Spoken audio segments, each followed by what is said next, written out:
alcoholism is, well, it is rampant.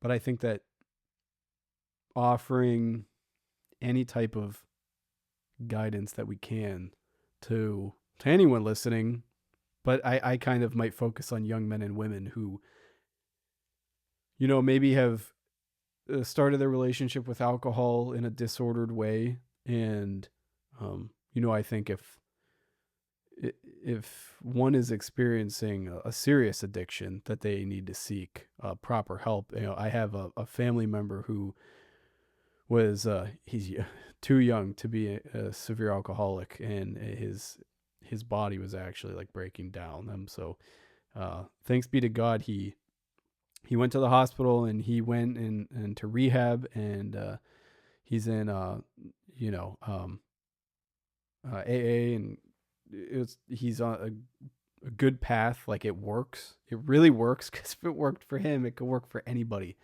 And so, encouraging serious addiction to seek help aside, if there are those who say, like, I might be with this group of friends, and this is what we do, we're always drinking, how maybe they're being called higher right now just by hearing this.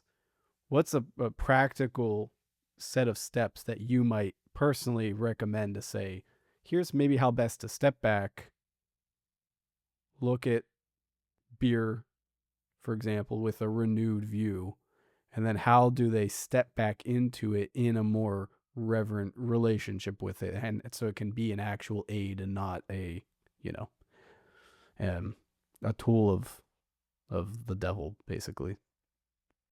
Yeah. Well, I would say maybe if this is something that someone's struggled with, maybe again, maybe they're not alcoholics, but they've struggled maybe with, sin of drunkenness or something to that effect. I mean, I would say if, for example, if you find yourself, you probably want to look at when is it happening, and kind of like to start to get to the root of the problem. Is there like certain triggers for you? So basically, avoid the near occasion of sin, I would say. So if you find that, yeah, I'm going out with this group of friends, and every single time I go out with this group of friends, or almost every single time, I end up, intoxicated, or I have way too many, um, then I would say, first of all, you might want to reevaluate that relationship, or at least maybe that setting that you're going out with those people. So maybe it might be prudent to stay away from that setting, or maybe those friends. Maybe those friends are the wrong people to have in your life, potentially. So those are a couple of things to evaluate.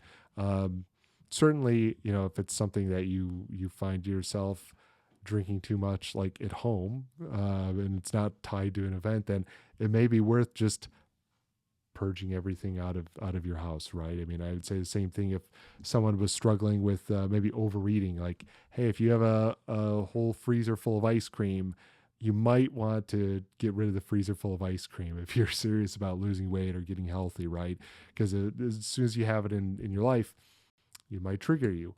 Now, for someone who's not, and let's just say maybe an alcoholic, or is just getting over a few of those bouts of maybe sinful behavior, you might, after a certain amount of time, you might be able to reincorporate, alcohol in your life in more of a healthy way. And so in that case, I would say certainly some of the things that I had said before, which is put alcohol in its proper place and context, which is social, not partying social necessarily. I mean, you can have it at parties, don't get me wrong. I mean, Jesus' first miracle was at a party with, creating alcohol. But Good point. uh, so I don't want to make it sound like it's a bad thing. But, again, putting in its proper context with like a meal, or maybe, a conversation with friends, something like that. And maybe to ease in with something that's, again, something that's quality. Because if you're going out and you're getting the, a 36 pack of the, cheapest beer possible, just so you could drink a 6 pack a night or something like that, one might want to break that dynamic and choose something a little bit that's a little more quality, a little, something that would fill you up, and you just have one. And you're like, wow, that was great. I enjoyed that. I don't feel like I need to, have all this, to fill, this beer to fill some void in my life. And that's the other thing is, there may be other things going on. I think for some people where it's covering up um, something else that's going on in your life.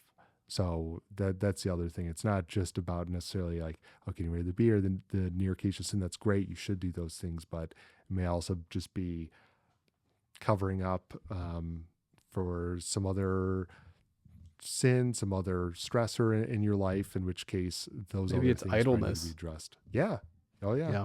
Maybe just in idleness, they're just finding something to do. Devil's workshop. Oh Yes. yeah. Enemy of the soul. Yeah, that's really good. Yeah, it seems like the takeaway is, and this does kind of go for everybody with anything that they might, not have a great relationship with, but it's the pendulum swinging. I liked that.